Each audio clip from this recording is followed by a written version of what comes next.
শেখ হাসিনা অনুতপ্ত হবেন না, আর ওনাকে বাংলাদেশের রাজনীতি বাংলাদেশের জনগণ কখনই গ্রহণ করবে না।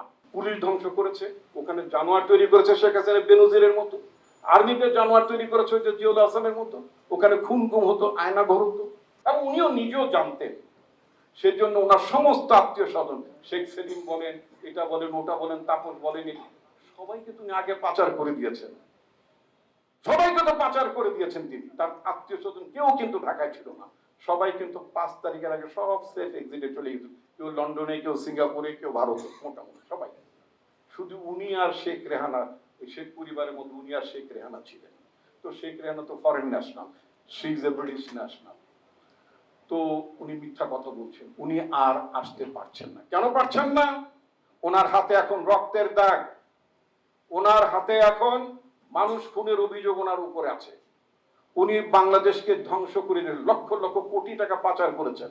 সুতরাং শেখ হাসিনা অনুতপ্ত হবেন না, আর ওনাকে বাংলাদেশের রাজনীতি বাংলাদেশের জনগণ কখনই গ্রহণ করবে না।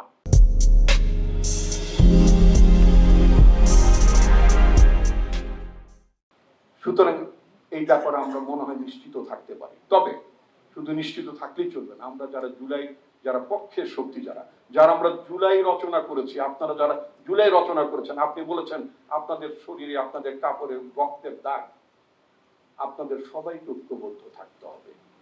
ফ্যাসিবাদের বিরুদ্ধে, ফ্যাসিবাদ কিন্তু একটা প্রতীকী শব্দ, ফ্যাসিবাদ শুধুই কিন্তু আওয়ামী লীগ না, ফ্যাসিবাদ শুধুই বাকশাল না, ফ্যাসিবাদ ইজ এ সিম্পটম, একটা সিনড্রোম।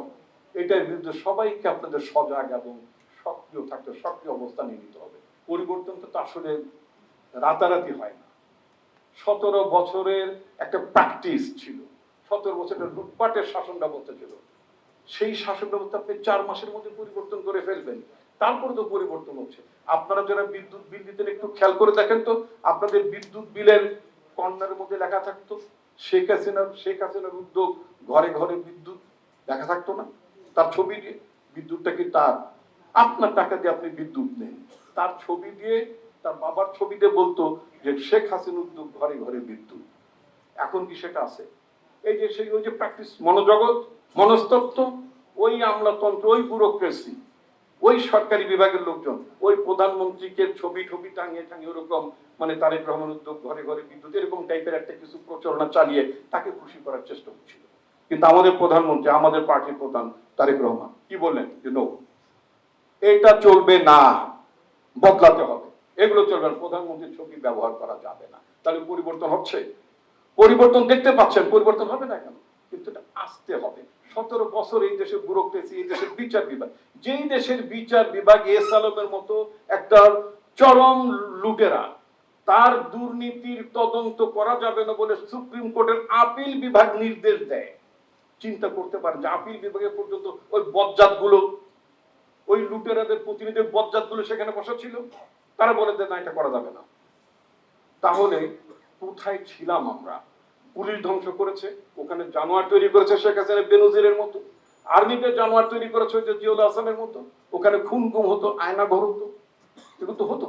তো সুতরাং এই জায়গা থেকে আপনাকে বেরিয়ে আসতে হবে। আপনার সমস্ত প্রতিষ্ঠান ধ্বংস করে দিয়েছিল আওয়ামী লীগের শাসনামল। আমাদের আর্মি রিবিল্ড করতে হবে, পুলিশকে রিবিল্ড করতে হবে, সিভিল ব্যুরোক্রেসিকে রিবিল্ড করতে হবে, আমাদের পলিটিক্যাল কালচারকে রিবিল্ড করতে হবে। এই মান্না ভাই একটা উদাহরণ টানলেন, মান্না ভাই আছেন তো নাকি? হ্যাঁ, আচ্ছা, উনি বললেন জামাতের নেতা, খুব দুঃখজনক স্টেটমেন্টটা, অত্যন্ত দুঃখজনক। উনি বললেন যে তারা জিততেন, তাদেরকে হারিয়ে দেওয়া হয়েছে। এই কথা তো শেখ হাসিনা বলতো, যখন ইলেকশনে তিনি হারতেন বলতেন যে আমি সূক্ষ্ম কারচুপি, স্থূল কারচুপি, নানান কথা বলে বলতেন যে আমাকে হারিয়ে দেওয়া হয়েছে। জামাত যদি নির্বাচনের 4 মাস পরে জামাতের নেতা যদি কথা বলেন, বা সংসদের বিরোধী দলের নেতা যদি কথা বলেন, তাহলে নির্বাচনের ফলাফল, নির্বাচনের প্রশ্নবিদ্ধ হয়। শেখ হাসিনা সবচেয়ে বেশি খুশি হবে যে আমি নাই, স্বৈরাচার নাই, দেখো এখনো নির্বাচন ব্যবস্থা কিভাবে এখনো শাটার্ড হয়, কিভাবে এটা এখন পর্যন্ত কার্যকর নেই, এখানে এখনো ম্যানিপুলেশন হয়। এই কথা তো আওয়ামী লীগের কথা। আওয়ামী লীগের মুখে আমি কেন কথা তুলে দেব?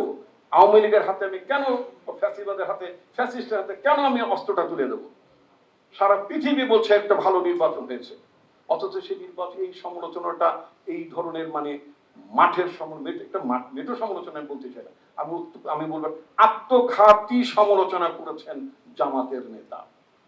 এটা গণতন্ত্রের জন্য, আমাদের নির্বাচনের জন্য যারা আপনারা ভোট দিয়েছেন আপনাদের সবার বিরুদ্ধে এই স্টেটমেন্টটি গেছে। এটা বাংলাদেশের গণতন্ত্রের জন্য একেবারেই ভালো জিনিস নয়। এটা একটা মন্দ উদাহরণ হয়ে দাঁড়ালো।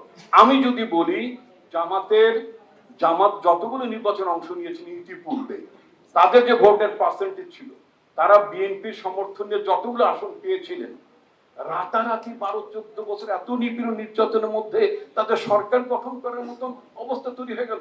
এদেশে মানুষের মনোজগৎ পরিবর্তন হয়ে গেল। অবাক অবাক কথা। সবচেয়ে বড় কথা হচ্ছে যে এই যে অভিযোগটা তুললেন, এই অভিযোগটা 4 মাস পরে এখন তুলে আপনি গণতন্ত্রকে শক্তিশালী করলেন আপনারা, না গণতন্ত্রকে দুর্বল করলেন আপনারা?